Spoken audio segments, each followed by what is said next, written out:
Fala Nutri, seja muito bem-vindo, muito bem-vinda a mais um conteúdo, a mais uma aula completa. Meu nome é Igor Nirister, eu sou nutricionista, pós-graduado em Bioquímica e Fisiologia da Nutrição e o criador da Escola da Nutrição Esportiva. Galera, tema da nossa aula de hoje, suplementação de ferro. Não só suplementação, mas aqui a gente vai dar uma revisada no metabolismo do ferro, a gente vai aprender a interpretar os exames de ferro, porque é aquela questão, né? A gente sai da faculdade sem esse devido preparo. Na faculdade a gente vê muita coisa relacionada a outras áreas e acaba que a suplementação de ferro, a interpretação do ferro, por mais que seja uma complicação que aparece com uma certa frequência no nosso consultório, muitas vezes o nutricionista não tem esse domínio, né? Não sabe suplementar, não sabe analisar. Quando a gente fala desse mineral, a gente está falando de uma das principais deficiências que nós encontramos no dia a dia de atendimento. Então aqui eu falo principalmente sobre o atendimento do público de hipertrofia e emagrecimento, mas muitas vezes esses pacientes chegam no consultório com essa deficiência e isso atrapalha certamente a esse paciente alcançar tanto o objetivo de hipertrofia como também o objetivo de emagrecimento. A gente vai ver que hoje, provavelmente você também já ouviu falar sobre isso, já atendeu um paciente nesse contexto, mas a deficiência de ferro, um dos principais sintomas é a falta de energia. Então é muito difícil para aquele nosso paciente que quer emagrecer, que quer ganhar massa muscular, manter uma rotina frequente de atividade física, né, com uma disposição muito baixa. Então essa pode ser uma pedra no caminho, no seu dia a dia de atendimento, por conta dos sintomas da deficiência de ferro. Certo? Então vamos começar nosso conteúdo de hoje. E como eu falei, a gente vai começar dando uma breve revisada, uma revisada bem por cima, sobre o metabolismo do ferro.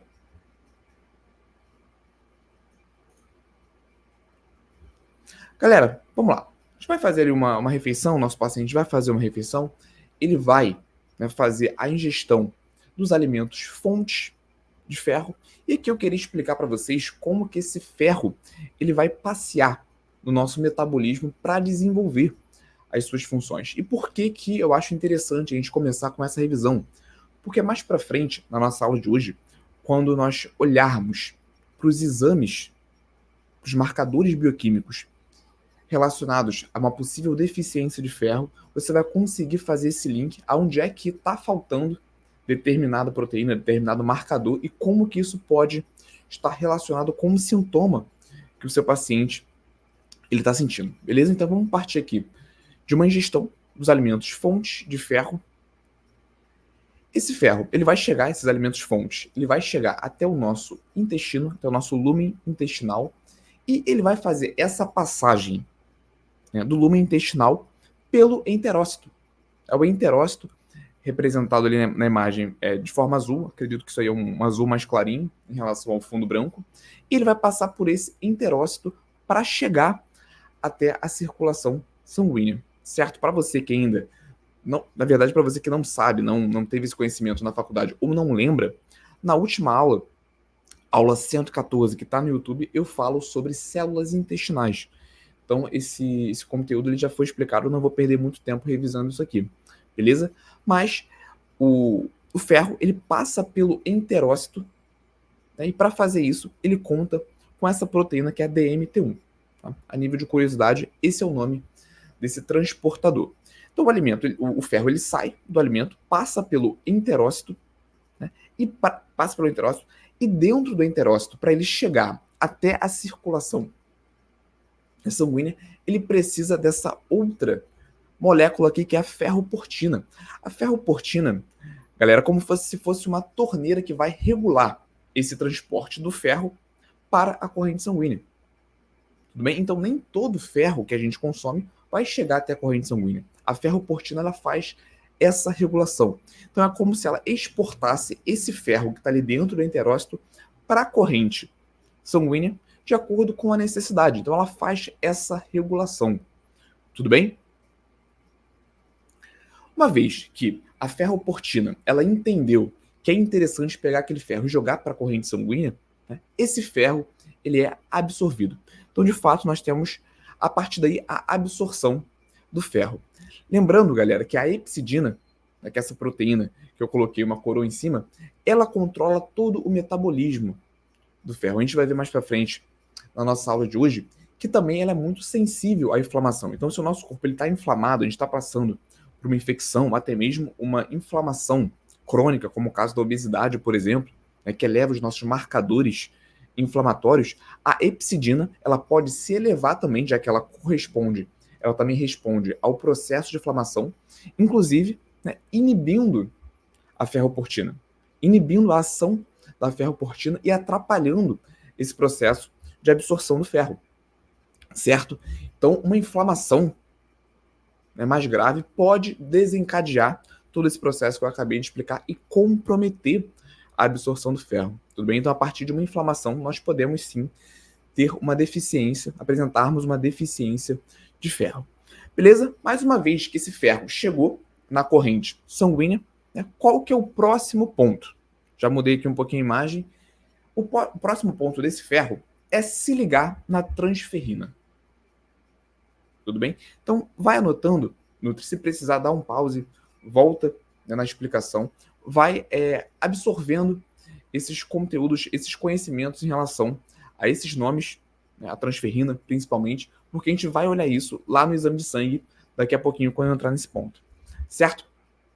Então, o ferro, quando ele chega na corrente sanguínea, ele se liga à transferrina e a transferrina ela vai ser responsável por levar esse ferro até os tecidos.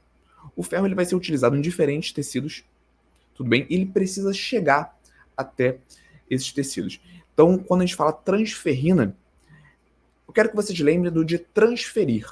É como se fosse um trem onde esse ferro vai entrar e vai ser levado até os outros tecidos. Igor, que tecidos são esses? Diferentes. Ela pode chegar até o músculo, por exemplo, para formar a mioglobina.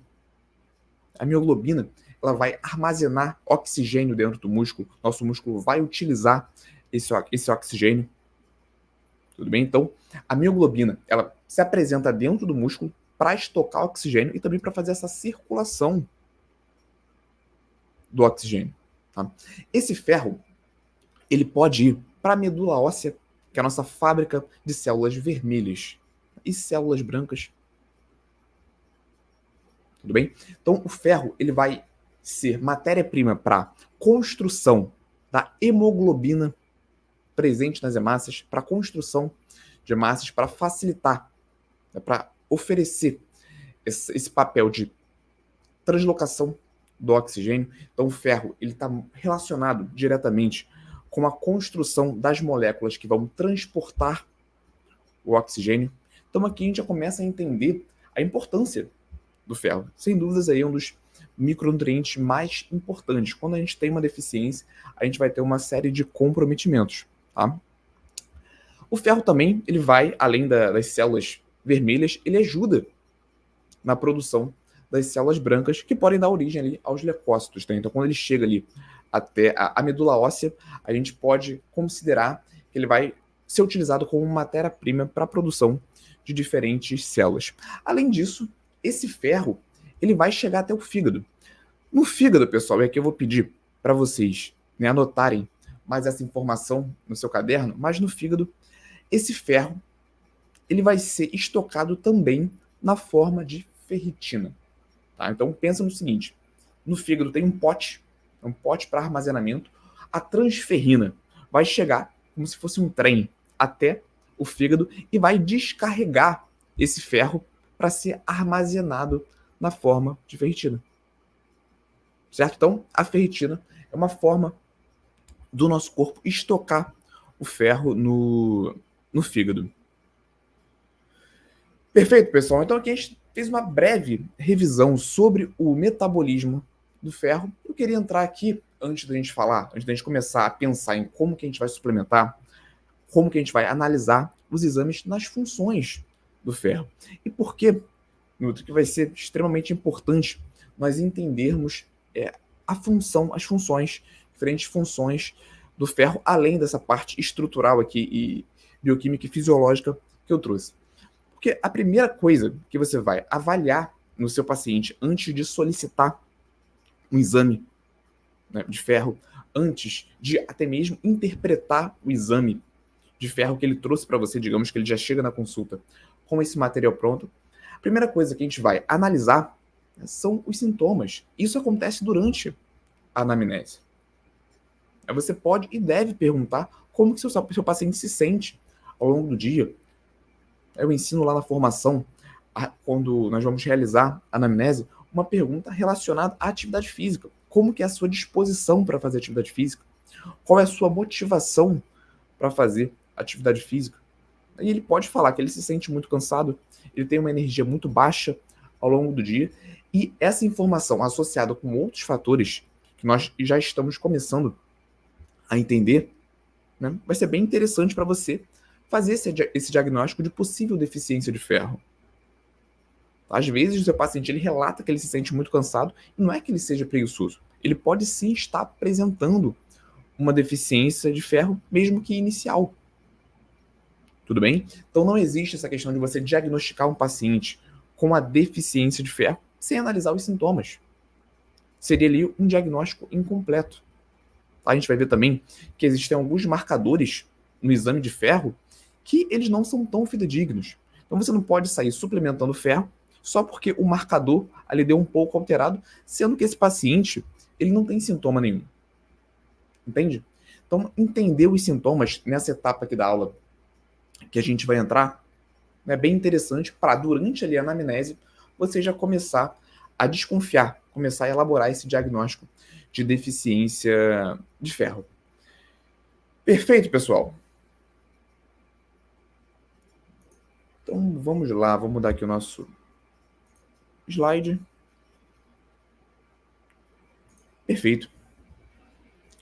Então você já conseguiu entender, Nutri, pela explicação inicial, que o ferro ele vai estar diretamente envolvido ali no processo de transporte de oxigênio. Então, ele vai ajudar na produção das células, tanto da hemoglobina, tanto da mioglobina. Então, ele vai estar diretamente envolvido nesse processo de translocar, levar oxigênio para os diferentes tecidos.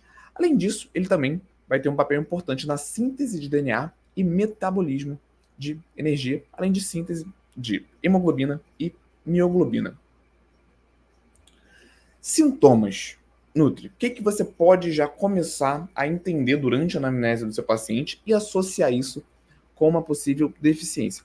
Se esse paciente está sentindo muita fadiga, aquele paciente que toma café o dia todo, mas ainda assim não se sente disposto, dorme mais, não se sente descansado no dia seguinte, informação importante aqui, Nutri. Fadiga não é um sintoma específico somente de deficiência de ferro. A gente tem a fadiga, a baixa disposição em outras complicações, em outras deficiências também, tá? Mas, ainda assim, a principal característica da deficiência de ferro é a fadiga. Então, dificilmente você vai ter um paciente com deficiência de ferro que não esteja apresentando esses sintomas de fadiga, baixa disposição.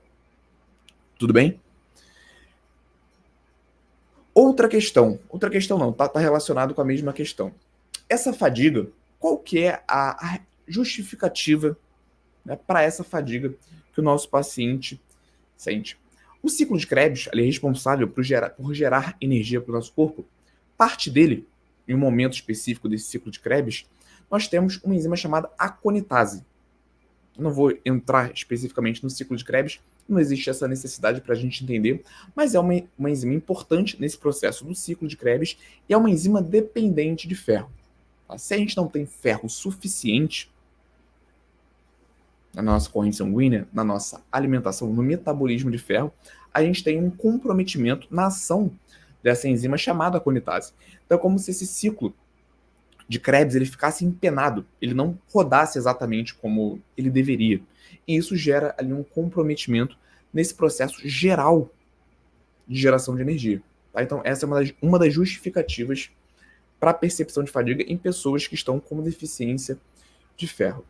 Um outro sintoma também, e aqui a gente já está falando de um grau um pouco mais elevado dessa deficiência de ferro, é a falta de ar. Por que isso acontece? Porque, como a gente entendeu, o ferro está diretamente envolvido nesse processo de transporte do oxigênio para o nosso corpo. Se a gente tem uma deficiência de ferro, é como se esse transporte de ferro ele estivesse prejudicado. Não está chegando oxigênio nos tecidos, nas células, como deveria.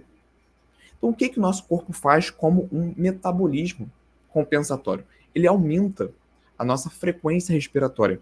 É como se o nosso corpo entendesse da seguinte maneira: olha só, está faltando oxigênio. Então, eu vou mandar um sinal para que essa pessoa ela inspire e expire mais. Então, ela começa a apresentar esses sintomas. Aí pode estar relacionado com a deficiência de ferro, que a gente chama de um contexto, né, um princípio de hipóxia. Além disso, possíveis tonturas até por conta disso, por conta desse possível comprometimento, né, na chegada do oxigênio nas células, e queda de cabelo. A deficiência de ferro é comum a queda de cabelo, até porque não chega nutrientes suficientes, né, para nutrir esses folículos, o que leva a essa queda de cabelo. Então, alguns sintomas bem clássicos, existem outros, tá bom, Nutri? Eu não coloquei aqui todos não, mas provavelmente se o seu paciente ele está apresentando uma deficiência de ferro, alguns desses sintomas aqui você vai encontrar. Certo? Outra questão, Nutri. Quando a gente tem uma deficiência de ferro, a gente tem, como você já entendeu, uma queda, né? No transporte do oxigênio, a gente tem uma queda ali na produção dos eritrócitos, que é essa célula vermelha. Consequentemente, a pessoa fica mais pálida. Alguns dizem que isso é mito, outros não acreditam muito bem nesse tipo de diagnóstico, avaliando, né, a coloração da pele. Mas sim, quando a gente tem uma deficiência de ferro, a gente tem uma quantidade menor de hemácias e a gente tem uma redução na pigmentação. Então eu vou até aumentar aqui para vocês visualizarem melhor, mas é possível sim, nessa região abaixo dos olhos, a gente ter uma coloração mais esbranquiçada, menos corada por conta de uma deficiência de ferro. Nesse caso, já estamos falando aqui de uma possível anemia, tá? Isso não vai acontecer nos estágios iniciais da deficiência de ferro.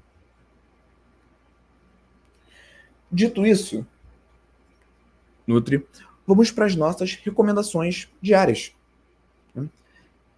Quanto de ferro nós precisamos consumir ao longo do dia? E aqui a gente vai falar também que ferro não é tudo igual. Tá? Nós temos diferentes tipos de ferro e a qualidade desses ferros, pensando, né, relacionando com a absorção, também vai ser diferente. Mas mulheres acima de 18 anos, 18 miligramas por dia. Homens acima de 18 anos, 8 miligramas por dia. Quando a gente fala da ingestão de ferro, a gente tem essa diferença até porque as mulheres têm uma perda maior de ferro por conta de questões menstruais, né? Obviamente, como você já deve ter imaginado, por isso que a gente tem essa diferença nas recomendações diárias. Já criando um link aqui com suplementação, que é algo que a gente vai falar daqui a pouco, o nutricionista ele só pode prescrever até 45 miligramas de ferro por dia. O médico ele pode elevar essa prescrição. Tá? Então, acima de 45 miligramas por dia já é uma prescrição médica. Tá? E é interessante quando a gente vê que existem essas dosagens diferentes, ou até mesmo que outros profissionais podem fazer essa prescrição do ferro, porque isso acaba sendo uma segurança para o nutricionista que não domina esse conteúdo. Né? Então, já recebi relatos de alunos antes de entrarem na formação que eles agradeciam quando, por exemplo, o paciente chegava com uma deficiência de ferro, relatando que estava todos esses sintomas aqui, falta de disposição, queda de cabelo, que foi no médico procurar um suporte e já recebeu a suplementação. Como se isso fosse um alívio, porque, no caso, o nutricionista ele não saberia como conduzir aquela suplementação, não saberia analisar o exame de sangue daquele paciente para avaliar a necessidade da suplementação. Então, hoje eu vejo que existe realmente esse buraco quando a gente fala de prescrição de micronutrientes para nutricionistas. A faculdade não prepara o nutricionista para os atendimentos no consultório. A gente vê muito conteúdo e sempre que eu falo isso aqui, Nutri, eu não estou dizendo que isso aqui está certo ou errado. Eu estou apresentando uma realidade. É desse jeito e ponto. Certo? Para o nutricionista que entrou na faculdade querendo uma área de unidade de alimentação e nutrição, sem problemas. Talvez esse conteúdo, essa suplementação individualizada, esse trabalho no 1 a 1, realmente para ele não faria tanto sentido, certo? Mas para você, que ainda é estudante, para você que quer começar os atendimentos e está contando só com os conhecimentos da faculdade, esse tipo de buraco vai sim aparecer no seu dia a dia, beleza? Até mesmo no início da minha carreira, eu ficava assim, cara, como que será que eu prescrevo o ferro para o meu paciente se um dia ele chegar, se um dia chegar um paciente com anemia no meu consultório? Porque muitos também, pacientes no caso, né? Muitos leigos, eles têm essa percepção de que, se eu estou com uma deficiência de um nutriente, eu tenho que ir ao nutricionista. Esse paciente está errado, Nutri? Não, ele está certo. Se ele tem uma deficiência de nutriente, seja micronutriente, né, seja macronutriente, enfim, ele tem que procurar um nutricionista. E o nutricionista tem que saber prescrever esse nutriente e suplementar quando for necessário. Só que, no início da minha carreira, eu não tinha esse conhecimento. Né? Então, realmente, eu fazia parte dessa parcela dos nutricionistas que se sentiam aliviados, né, quando o paciente já chegava com uma prescrição pronta, porque eu não dominava aquele conteúdo ainda. Perfeito, Nutri? Então, acredito que com essa aula você já vai ter uma excelente base para fazer a prescrição de ferro e também analisar a deficiência para os seus pacientes.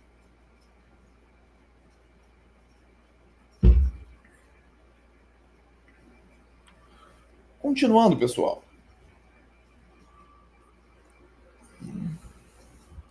Vamos falar um pouco agora sobre os tipos de ferro. Ferro não é tudo igual. Nós temos ferro em diferentes alimentos fontes. Só que nós temos o ferro M, que ele é de origem animal e ele tem uma melhor absorção. E nós temos o ferro não M, né, que é aquele ferro de origem vegetal que não tem ali uma metabolização tão boa. O ferro M, ele é derivado das hemácias e das células musculares dos animais. Então, certamente a gente não vai encontrar isso nos alimentos fontes de ferro de origem vegetal. Tudo bem? Então, se você já está entendendo que o seu paciente ele pode estar apresentando uma carência nutricional de ferro, né? Nesse caso, você pode e deve, né, aumentar a ingestão através da sua prescrição dos alimentos fontes e, se possível, através dos alimentos fontes de ferro M, ao invés de ferro não M. O ferro não M ele pode entrar para complementar, tudo bem? Para a gente atingir aquela recomendação que a gente viu no slide anterior, tá? Mas dar a prioridade aos alimentos fonte de ferro M. E tem uma outra questão também, Nutri. A gente vai entender aqui, daqui a pouquinho, como que a gente analisa, interpreta se aquele paciente está com uma possível deficiência, principalmente no início. Quanto antes a gente conseguir identificar essa deficiência, melhor, porque a gente consegue entrar com uma suplementação, o quanto antes, melhor, né? E impedir o agravamento dessa complicação para que não chegue ali no estágio 2, estágio 3, para que não vire uma anemia, essa deficiência de ferro. E, uma vez que você identifica que esse paciente ele já está com uma carência inicial, na fase inicial, qual é a conduta? Já adiantando para vocês, a gente pode e deve aumentar a ingestão dos alimentos fonte, de preferência ferro M, mas a gente já começa com uma suplementação, Nutri, porque dificilmente a gente vai conseguir reverter esse quadro só através de alimentos fontes. Tá? Então, dentro desse contexto, a gente inicia uma suplementação, a gente acompanha os marcadores bioquímicos que eu vou mostrar para vocês, certo? E quando tiver regularizado, a gente suspende essa suplementação e aí sim a gente pode manter essa preocupação só com a alimentação. Mas uma vez que essa carência ela já se instalou, a gente aumenta a prescrição de ferro, a gente toma os cuidados em relação à seleção do ferro M, vitamina C junto à refeição para potencializar essa absorção, mas ainda assim a gente entra com a suplementação, porque dificilmente esse quadro vai se normalizar somente com os alimentos fontes. Perfeito? Exemplos, Nutri, para você não falar que eu não te dei nenhum exemplo. Tá? Ferro M em 100 gramas. Nós encontramos aproximadamente 6,5 miligramas fígado bovino, carne de peru 1,6, carne de frango 1,3, carne de porco 0,9, peixe como atum 0,7. Então, alguns exemplos aí de alimentos fontes de ferro N. Ferro não N, espinafre, feijão, lentilha, tofu e grão de bico. Deixo aí também esses exemplos de ferro não M. Num contexto como esses que eu apresentei, a gente dá preferência ao ferro M, tá bom? Se é um paciente que tem, por questões pessoais, a não ingestão de alimentos fontes de origem animal, a gente vai sim fazer a prescrição de alimentos de ferro não M, e aí mais um motivo para a gente começar essa suplementação o quanto antes. Beleza? Questão interessante aqui, Nutri. Alguns medicamentos, eles podem comprometer essa absorção do ferro. Alguns antibióticos, alguns inibidores de bomba de prótons. Então, aquele paciente que sente muito azia, se a gente faz algum tratamento para controlar os sintomas dessa azia, como o omeprazol, por exemplo, né? Alguns bloqueadores de hidrogênio, como cimetidina, que também é utilizado para controle de úlceras. Então, se o paciente ele chega para você e durante a anamnese ele já relata que ele tem problema de estômago, que ele sente muito azia, que ele sente dores estomacais e faz tratamento com gastro, faz uso de medicamentos para amenizar ou tratar esses sintomas, é possível que esse paciente ele tenha algum comprometimento na absorção de ferro.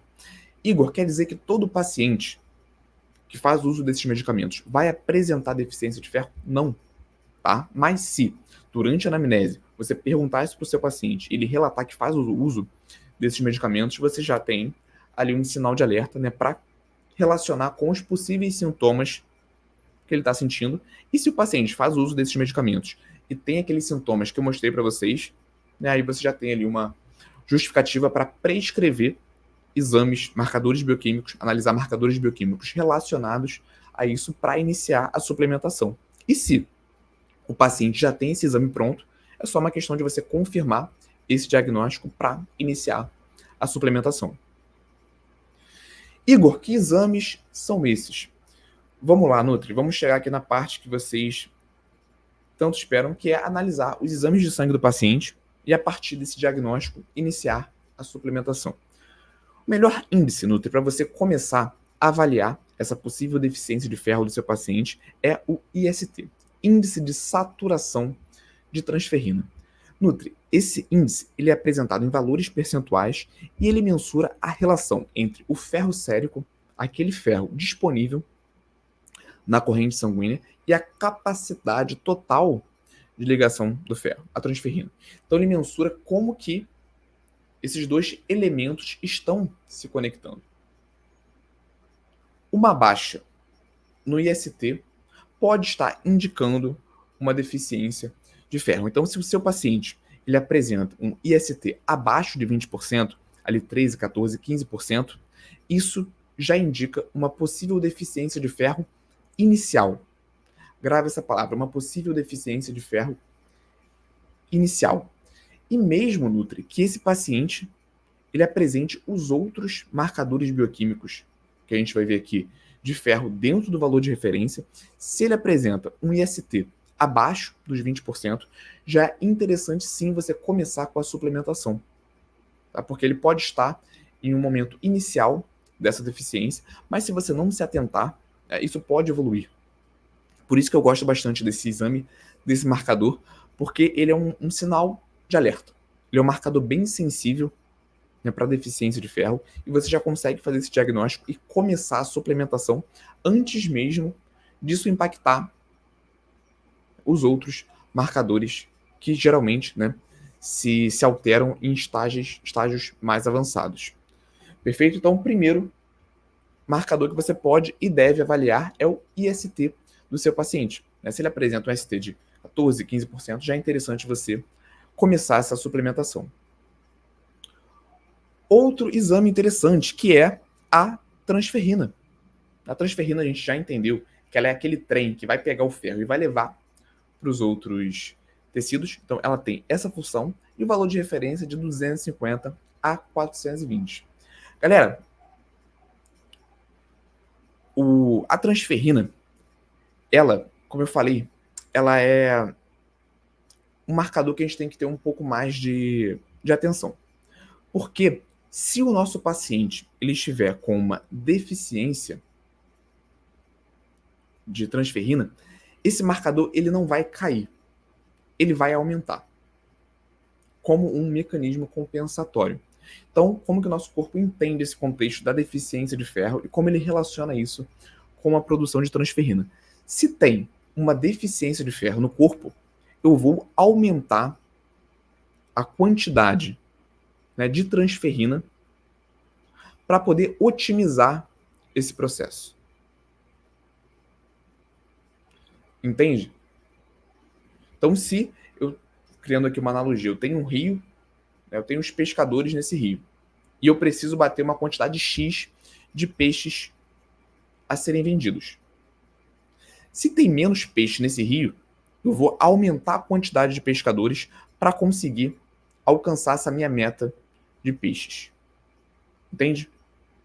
Mais ou menos isso. Então, na deficiência de ferro, a transferrina ela vai estar aumentada. Tá? Só que ela não é um marcador tão sensível como a IST. Então pode demorar um pouco mais para ela se alterar dentro de um contexto de deficiência de ferro. Beleza? Ferritina. A gente também entendeu que a transferrina leva o ferro até o fígado e esse ferro ele pode ser armazenado na forma de ferritina.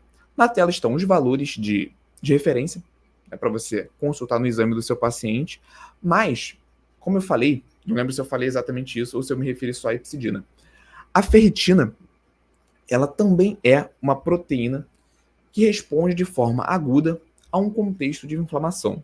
Então, se o seu paciente está com uma infecção, né, algo do tipo, ou dentro de um contexto de obesidade, que é uma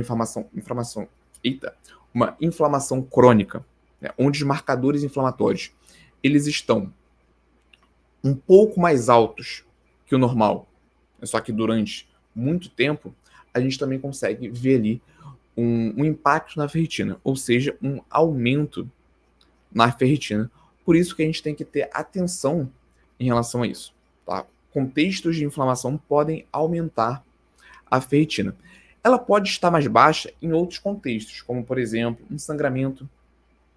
Quando a pessoa perde bastante sangue, ela pode ter uma queda na ferritina, mas é um marcador que acaba oscilando bastante dentro desses contextos que eu acabei de apresentar. Por isso que não é o melhor marcador para você diagnosticar uma possível deficiência de ferro do seu paciente.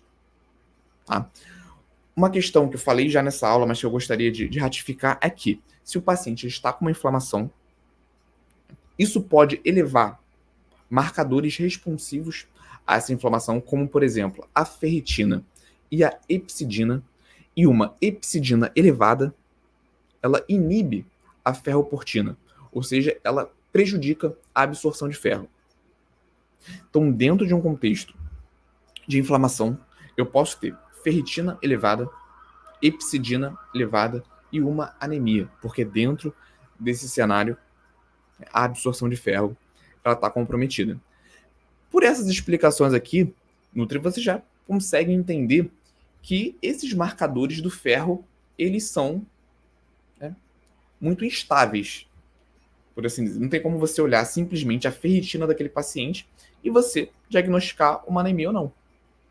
Depende de todo um contexto. Por isso que uma anamnese bem feita vai te dar uma base muito maior, vai te dar uma segurança muito maior para qualquer prescrição. Feito? Outro ponto.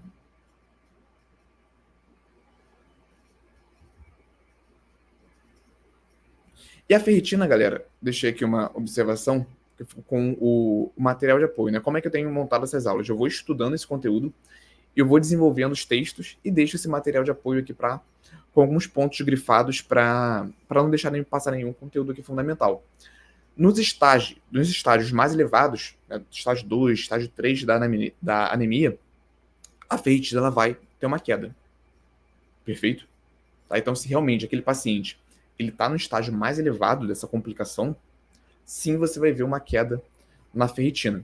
Mas para diagnosticar questões iniciais é mais complexo.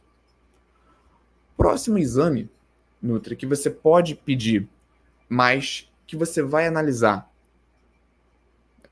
comparando com outros exames também, é o ferro sérico. O ferro sérico é o ferro livre no sangue. E ao contrário do que muita gente imaginaria, esse é um dos marcadores menos interessantes para nós analisarmos. Ele é um dos últimos parâmetros a cair dentro de um contexto de deficiência de ferro.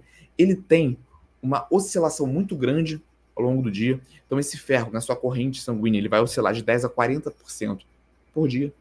Então no momento da coleta, por exemplo, seu paciente pode estar com um nível mais alto de ferro sérico.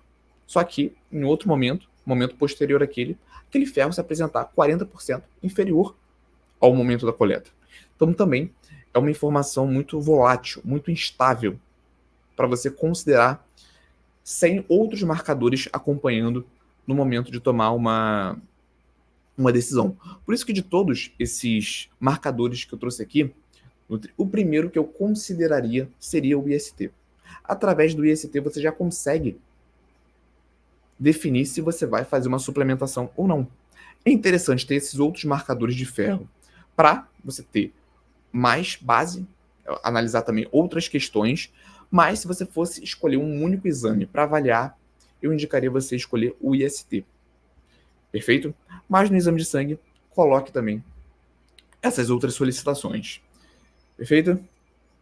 Então trouxe aqui como que você pode solicitar o exame para o seu paciente. Eu recebo algumas dúvidas de seguidores no Instagram também, de Nutris, perguntando: Igor, como que eu faço a solicitação de um exame? Nutri, planos de saúde geralmente não fazem um reembolso, né, da solicitação do nutricionista. Tá? Então, o nutricionista ele pode simplesmente pegar um papel, solicita os seguintes exames, 2 pontos, e coloca os marcadores que ele quer analisar. Dentro desse contexto de análise dessa questão do ferro, você pode escrever num papel exatamente isso que está na sua tela. E por que o nutricionista tem essa liberdade de simplesmente anotar isso no papel, não precisar se preocupar com muitas questões burocráticas para fazer a solicitação desse exame? Porque o paciente ele vai arcar do bolso dele com aquele custo. Um paciente, uma pessoa, ela pode simplesmente chegar num laboratório e pedir para fazer um exame de sangue. Analisar os marcadores que ela quer. Acho que muitos não têm esse conhecimento. Então, quando a gente fala de exame laboratorial particular, a pessoa pode chegar lá no laboratório e fazer os exames que ela quer. Tá? Então, esse papel que você vai dar para o seu paciente com essa prescrição é mais uma orientação para ele não se perder na hora de fazer esse exame. Só que quando a gente fala de um pedido médico, aí é mais complexo, porque o plano tem que autorizar, justamente porque é o plano que vai arcar com esses custos, e aí vai envolver também uma questão de carimbo, CRM do médico, ver se realmente está tudo certinho. Então, quando o médico ele faz uma solicitação de um exame pelo plano, aí sim envolvem outras questões mais burocráticas. Mas o pedido do nutricionista, por ser o paciente que vai arcar com aquilo ali, acaba sendo mais fácil, tá?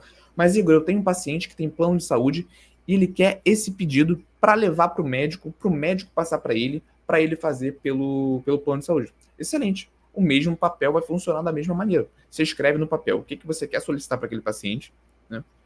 Esse paciente vai levar para o médico, e o médico vai passar aquilo ou para um formulário, algo mais formal, né? E o processo vai seguir da mesma maneira. Tudo bem?